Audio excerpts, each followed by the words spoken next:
하나님 말씀 구약성경 역대상 11장입니다. 역대상 11장 17절로 19절에 있는 말씀 저와 여러분이 교독하고 마지막은 같이 읽겠습니다.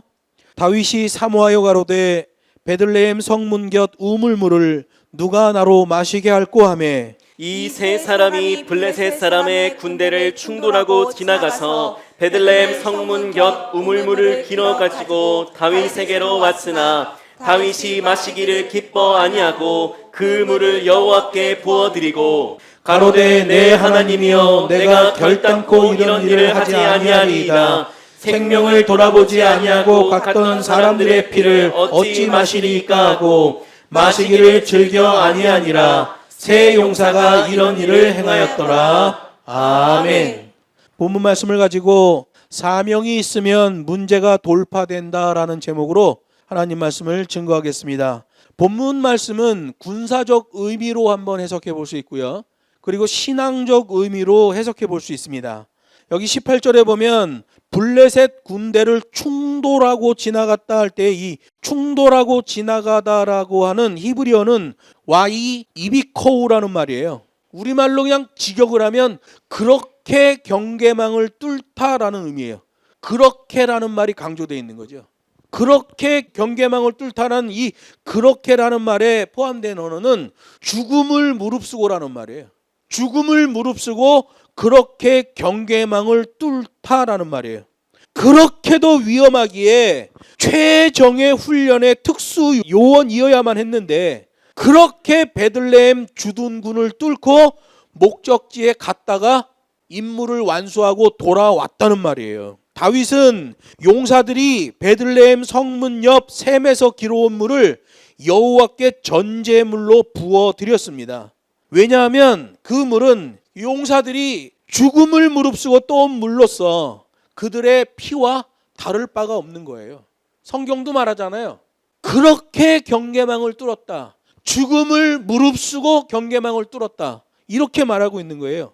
당시 다윗은 아둘람 굴 근처에 있는 산채에 있었는데 거기는 성경적으로 보면 여호와의 제단이 없는 곳이잖아요. 그러니까 그 물을 땅에 부으면서 여호와께 기도했던 거죠.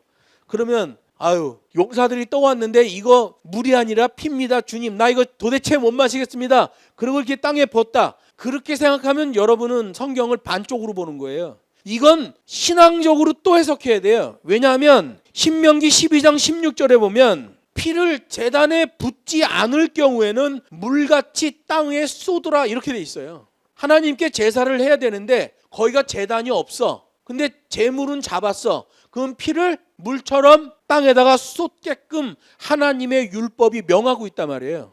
그 세 용사가 길어온 물을 다윗이 마시지 아니하고 물을 쏟았다 그렇게 기록되었는데 그 물을 쏟았다라는 말이 바로 신명기 12장 16절에 나오는 전제로 부어드리는 제사예요. 그러니까 다윗이 피와 방불한 그 물을 하나님께 전제의 제사로 드렸다라고 해석하는 게 맞지요. 그래서 신앙적으로 해석하면 히브리 사람들은 하나님의 계명을 따라서 이 피를 생명과 동일시했다는 거예요. 다윗은 그 세 용사가 생명을 바쳐 떠온 물을 피로 간주한 거예요. 그래서 먹지 않아요. 먹지 않았다는 것은 레위기 17장의 말씀입니다. 레위기 17장 10절에 보면 피째 먹지 말라라는 말씀이 있어요. 다윗은 그때 당시 구약이기 때문에 이 구약의 율법을 지켜야 되잖아요. 이 물은 눈으로 볼 때는 물이지만 실상은 이들의 피다. 피째 먹지 말라는 레위기 17장 10절 말씀이 생각이 나는 거예요. 그래서 그 물을 먹지 않습니다. 다윗이 그 물을 먹지 않고 그 물을 땅에 부은 것은 두 개의 하나님의 계명을 완성하는 행위였다는 거예요. 군사적으로 보면 그렇게 경계망을 뚫다. 신앙적으로 보면 피와 방불한 그 물에 대하여 다윗은 정확한 하나님의 말씀으로 자세를 잡았다는 것을 우리가 알게 되는 거예요. 예나 지금이나 헌신과 충성은 종의 자세예요. 그리고 나라를 세우는 것도 이 충성과 헌신으로 되어지는 거죠. 충성과 헌신에 일꾼이 많으면 그 나라가 든든하게 서는 거예요. 그런데 간신배들이 넘쳐나면 나라가 온통 쑥대밭이 돼버리는 거죠. 블레셋 적군이 점령하고 있는 베들레헴, 그 베들레헴 성문 곁 우물물, 그냥 두면 우물물이지만 그걸 돌파하고 길어내면 생명의 피가 된다고 주님이 말씀하는 거예요. 우리가 세상 사람들과 똑같이 이 세상에서 살고 있지만 하나님의 말씀을 붙들고 그 구원의 과정을 돌파해내면 하나님이 그것을 인정해 주신단 말이에요. 오늘 본문도 그렇게 경계망을 뚫었더니 그 물을 피로 인정하잖아요. 다윗도 그렇게 인정했고 하나님도 그것을 그렇게 전제물로 받아주셨단 말이에요. 우리들이 하나님께 드릴 재료는 이와 같은 거예요. 피는 하나님이 받으시는 재료죠. 구약시대 보면 율법이 오기 전 구약시대 보면 그때도 피의 제사를 하나님이 요구하시는 걸 보게 돼요. 구약시대 율법이 오기 전인데도 하나님이 피의 제사를 요구하셔요. 율법이 온 다음에 보니까 율법이 오기 전에 명하셨던 그 피의 제사가 율법상에서도 우리에게 요구되는 것을 보게 돼요. 신약시대에 오면 예수님도 십자가에서 자기의 피를 부어서 자기 몸을 들여 제사를 하시잖아요. 피를 받으시는 하나님, 그 의미는 여호와 신앙의 현재성을 말하는 거예요. 하나님께 드리는 피는 어떤 피예요? 뜨거운 피예요. 뜨거운 피. 방금 생명이 있는 짐승을 생명이 붙어 있을 때 잡아서 나온 피예요. 아직 죽기 전의 피예요. 피를 빼면 짐승이 한 30분은 살아 있습니다. 저는 네팔 카트만두에 가서 한 사원에 들어갔는데 소를 잡아서 드리는데요. 소에서 피를 뽑아요. 이만한 양재기로 한 양재기가 나오고 나서도 소가 한 30분을 허우적허우적거려요. 몸에서 피가 빠져나갔으니까 아직 숨은 붙어 있어요. 허우적허우적거립니다. 여호와께 드리는 피는 그런 피예요. 지금 짐승이 살아있는 상태야. 거기서 뽑았고 피를 뽑았는데도 살아있는 상태예요. 그 상태의 피를 여호와께 드리는 거예요. 그래서 피를 받으시는 하나님, 그러면 이게 율법적으로 보면 현재성의 하나님이라는 뜻이에요. 그래서 복음의 현장도 늘 피로 드려지는 현재성을 가져야 돼요. 복음의 최전선에 가면 정말 피 흘리는 것 수준의 고통이 수반되는 것을 보게 돼요. 피의 제사가 신약시대에 오면 사한제사로 업그레이드가 되죠. 여호와께 드리는 피도 짐승에서 뽑았지만 그 짐승이 아직 살아있는 상태의 피예요. 그 사한제사가 이 시대에 우리도 하나님 앞에 사한제사로, 피는 뽑지 않지만 사한제사로 예배드리는 것으로 업그레이드가 되어 있죠. 그래서 사람들이 구약에는 죽은 짐승으로 제사 드렸다 그러는데 실제로는 짐승이 살아있는 상태에서 뽑은 산짐승의 살아있는 피예요. 제가 실크로드를 따라서 움직이는 복음사역을 많이 해봤는데요. 북경에서 출발해서 정주로, 정주에서 낙양으로, 낙양에서 란저우로, 란저우에서 시닝으로, 다시 란저우로 나와서 둔항을 거쳐서 우르무치까지 올라가는 그런 실크로드 사역이에요. 진짜 힘들어요. 그 길을 다 갔다 오려면 8,700km가 걸립니다. 정말 힘들어요. 그런데 제가 실크로드 사역을 많이 했었잖아요. 정말 강력한 도전들이 있고 거기는 라마 불교와 이슬람이 같이 공존하고 있는 것이에요. 얼마나 많은 우여곡절의 일들이 일어나는지 몰라요. 그런데 거길 가는 거예요. 또 가고 또 가요. 그랬더니 그런 어려움들이 여전히 우리를 비켜가고 있는 걸 보게 돼요. 그런 복음의 치열한 현장에 나가는 것은 피 흘림의 사역이에요. 그 자체가. 어떤 일에 헌신과 충성이 더해지면 그 일은 사명이 되는 거예요. 베들레헴 성문 곁에 있는 우물물, 그냥 두면 물이에요. 근데 떠오면 피가 되는 거예요. 헌신과 충성이 가미되니까 그 일이 사명이 되고 하나님이 기뻐하시는 일이 되잖아요. 오늘 본문이 그렇게 아주 평범한 일에 헌신과 충성이 더해지면서 사명이 되었던 사건을 말씀하고 있어요. 현재 본문에서의 다윗은 아직 예루살렘을 정복하기 이전이잖아요. 아둘람 굴이 있던 그 근처에 산에 있는 산채에 있었어요. 다윗은 베들레헴 출신이죠.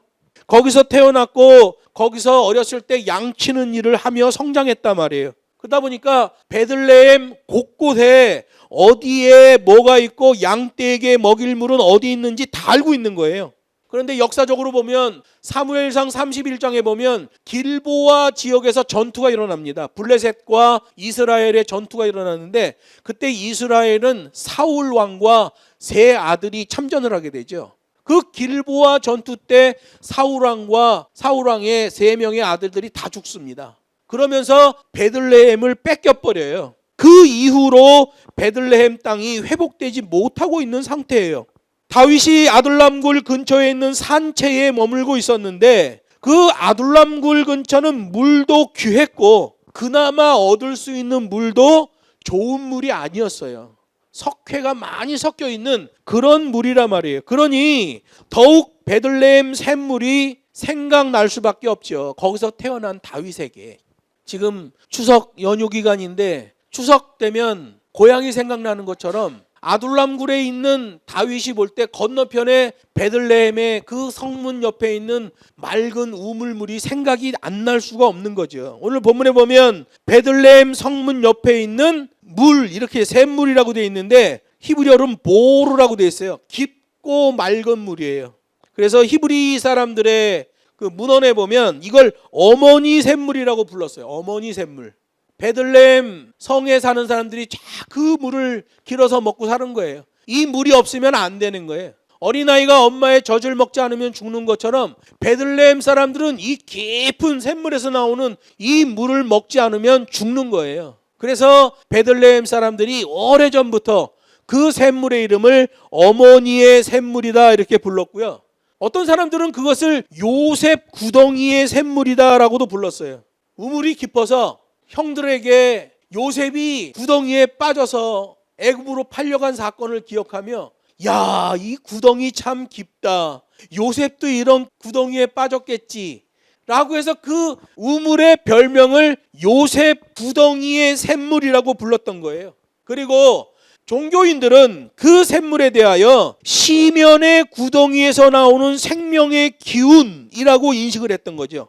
깊은 구덩이에서 나오는 생명의 기운, 죽음의 무덤에서 생명으로 올라오실 그리스도, 이거를 예표하고 있는 거예요. 이 베들레헴 성문 옆에 있는 이 샘물은 사람들은 어머니의 샘물, 좀 신앙심이 있는 사람들은 요셉 구덩이 샘물이라는 별명을 가졌고 종교인들은 시면의 구덩이에서 나오는 생명의 기운이라고 인식했던 거예요. 실제로 예수님이 요한복음 7장에서 보면 명절 끝날 곧 큰 날에 예수께서 서서 외쳐가로되 누구든지 목마르거든 내게로 와서 마시라. 나를 믿는 자는 성경의 이름과 같이 그 배에서 생수의 강이 흘러나리라 이렇게 말씀하시는데 이 생수 내게로 와서 마시라 라고 하는 이 샘물 개념이 전부 오늘 본문에 나오는 이 베들레헴 성문 옆에 있는 깊은 샘물, 어머니의 샘물, 요셉 구덩이의 샘물, 시면의 구덩이에서 나오는 생명의 기운, 일맥상통하는 얘기예요. 실제로 예수님이 자기를 생명의 물이라고 말씀하시잖아요. 예수님도 어디서 태어나요? 베들레헴에서 태어나시죠. 아둘람에 있던 다윗이 베들레헴의 그 어머니의 샘물, 요셉의 샘물, 시면의 샘물을 그리워할 때 영웅 호걸 3명이 등장하는 거예요. 이 앞에 역대상 11장 11절로 14절까지 보면 그 3사람에 대한 설명이 쭉 나옵니다. 그 사람들의 이름이 성경에 기록돼서 전해지고 있죠. 야소보암, 엘르아살, 삼마. 여러분 이 시대에도 하나님이 원하시는 사람은 이런 사람들이에요. 헌신과 충성의 그리스도인들. 우리 모두가 내가 하는 행동, 내가 하는 생각, 내가 하는 말 한마디가 어떤 재료로 사용될 것인가를 늘 염두하고 살아야 됩니다. 물 한 그릇 퍼다가 마시는 일, 아주 작은 일인데 아무리 작은 일이라고 할지라도 거기에 헌신과 충성이 가미되면 그게 사명이 되기 때문에 그래요. 다윗의 세 용사는 오직 하나의 뜻을 품고 블레셋 군대가 진치고 있는 적진 베들레헴으로 뛰어들어갔어요. 생명을 바치는 사역, 생명을 바치는 사명이 되어지려면 피 흘리는 것과 비등한 동작이 나와야 돼요. 그래야 하나님이 감동하신단 말이에요. 교회가 이벤트나 하고 프로그램이나 잡아 돌리고 맨날 놀러 가고 이러면 그런 교회는 하나님이 좋아하는 교회가 아니에요. 사람들끼리 친목단체로는 좋죠. 우리 교회 좋은 교회 친목단체로는 좋죠. 그러나 성경에서 말하는 친목은 그런 친목이 아니라 코이노니아예요. 코이노니아. 하나님의 말씀으로 기뻐하는 단체란 말이에요. 내 안에 있는 빈둥거리는 재료들을 사명 중심으로 헤쳐 모여 사용해야 된단 말이에요. 기독교인들 보면 사명적 차원에서 볼 때 빈둥거리는 사람들이 얼마나 많아요. 근데 하나님의 일꾼으로 써먹을 수 있는 사람인데 현장이 없어서 빈둥빈둥거리는 재료들이 있단 말이에요. 그래서 빈둥빈둥 되는데 어떤 일을 딱 맡기면 굉장한 열정이 나오는 사람들이 있어요. 그런 사람들 안에 있는 그 빈둥거리는 재료들을 모아서 사명의 중심에 사용해야 되죠. 그게 일꾼 배양 사역이에요. 닭장 안에 들어있는 독수리를 닭장 밖으로 빼내고 날개를 펴보거라 할 때 날개를 쫙 피는 순간 나는 닭과 같이 모이를 쪼고 있었는데 닭이 아니라는 사실을 알고 바람 타고 창공을 차고 올라가는 독수리가 되는 거예요. 내 안에 빈둥거리고 있는 재료들을 개발해야 돼요. 예수의 복음의 제자가 되려면 쓰라림의 훈련이 요구되는 거예요. 왜 예수의 제자로 쓰라림의 훈련을 요구하겠어요? 스승의 영광을 같이 누리도록 하기 위해서 그래요. 예수님이 얼마나 쓰라린 십자가를 지셔요. 그 영광을 같이 누리게 하려고 우리에게도 각자 자기 십자가를 지고 나를 따르라 이렇게 말씀하시는 거예요. 수동기호 쓰면서 따라오라 이렇게 말씀하신단 말이에요. 기아 넣을 줄 알아야죠. 수동기호 쓸 줄 알아야죠. 우리 기독교 신앙은 수동기호예요. 자동기호 아니에요. 우리 기독교인들이 들어가는 문도 자동문이 아니라 좁은 문이에요. 꼭 기억하세요. 우리 기독교의 복음은 수동기호 복음이다. 꼭 기억하세요. 사람은 누구나 자신의 장래의 희망을 말하라 그러면 영광의 날을 말해요. 그러나 그런 영광의 날을 말하는 자는 영광의 날을 맞이하기 위한 쓰라림의 시간을 반드시 염두해야 돼요. 콩 심은데 콩 난다. 콩 심은데 콩 난다는 것을 아는 사람은 제 인생에 작전 타임이 필요하다는 것도 알아요. 그냥 막 몰아붙이는 걸로 일이 되는 게 아니잖아요. 막 몰아붙이다가도 어느 때는 쉬어야 되고 작전 타임이 필요하고 딱 계산한 다음에 바로 시작하고 또 진행하고 이렇게 하는 거죠. 작전 타임이 없이 무조건 밀어붙이는 것은 오히려 더 많은 것을 잃어버릴 가능성이 높습니다. 여러분, 자기 자신을 세울 때도 그렇고 교회를 세울 때도 그렇고 한 나라를 세울 때도 마찬가지예요. 헌신과 충성이 그 밑바탕이 돼줘야 되는 거예요. 오늘 본문의 용사 3인처럼 모든 그리스도인들은 결단을 해야 될 때가 있어요. 결단은 억지로 하는 게 아니라 흐름을 탈 때만 되어져요. 사명이 분명하면 아이덴티티가 분명한 인생이 되는 거예요. 사냥개는 애완견처럼 키우는 개가 아니라 험준한 산도 뛰어다니고 거친 들판도 마구 뛰어다니는 개예요. 마찬가지로 진정한 그리스도인은 치열한 복음 현장에서의 동작이 나온단 말이에요. 이게 야성의 그리스도인이죠. 헌신과 충성이 그 야성의 밑거름이 되는 거예요. 헌신과 충성이 없으면 야성이 아니에요. 그거는 뻘짓이라고 그러잖아요. 뻘짓. 다윗의 세 용사의 분명한 사명 때문에 역대상 14장으로 넘어가면 베들레헴 영체가 점령됩니다. 이때 떠온 물이 피와 방불한 것이기 때문에 다윗이 율법 앞에 자세 잡고 정확하게 율법에 의한 동작이 나오잖아요. 그랬더니 역대상 14장에서 뜻하지도 않게 베들레헴 영체를 공격해 베들레헴 지역을 다시 수복하게 되는 거예요. 그리고 역대하 11장에 보면 이스라엘이 남북으로 나뉠 때 남쪽의 르호보암이 베들레헴에 우선적으로 요새를 설치하는 것 보게 돼요. 중요하다는 거죠. 자기의 조상 다윗으로부터 내려온 그 베들레헴에 대한 생각, 그 베들레헴에 대한 의미 이런 걸 깊이 새기고 있기 때문에 두 개의 나라로 나눠질 때 베들레헴에 제일 먼저 요새를 만드는 것을 보게 돼요. 그렇게 영적인 중요 지역, 그것을 믿음의 사람들이 지키고 지킬 때 거기서 예수님이 탄생하게 되는 거예요. 지금도 마찬가지예요. 하나님의 계명, 다시 오시겠다고 말씀하신 주님을 기억하고 그 사람들이 하나님의 계명으로 성화의 과정을 걷고 구원의 과정을 끊임없이 걸어낼 때에 그들 속에 예수 그리스도께서 재림하시게 되는 거예요. 하나님의 계명을 기억하고 그 흐름의 자세를 잡는 것, 우리에게도 매우 중요한 일이에요. 그래서 계시록에 보면 이김을 주시는 하나님 할 때 그 이김이 하나님에게 의존된 이김이 되는 거예요. 내가 그냥 뭐 내 열심으로 막 껄떡거리고 그건 뻘짓이에요. 진짜 하나님의 말씀으로 헌신과 충성이 나오면 그게 야성이 되고 사명이 되는 거예요. 그 사람들을 통해서 하나님께서 일하시는 거예요. 근데 안타깝게도 요새는 그렇게 현장의 복음, 살아있는 피의 제사를 드리는 그런 교회들이 아주 드물죠. 말씀을 맺습니다. 하나님은 그러한 결단의 증거들을 가지고 있는 사람을 기뻐하셔요. 그래서 성경을 보면 그러한 죽을 고비를 수없이 넘긴 자에게만 나타나는 하나님의 능력, 하나님의 축복을 말씀해요. 다윗도 그랬죠. 예수님도 마찬가지였어요. 사도 바울도, 예수님의 제자들도, 그 외에 숱한 믿음의 선진들이 다 실물 신앙으로 살아갔던 걸 보게 돼요.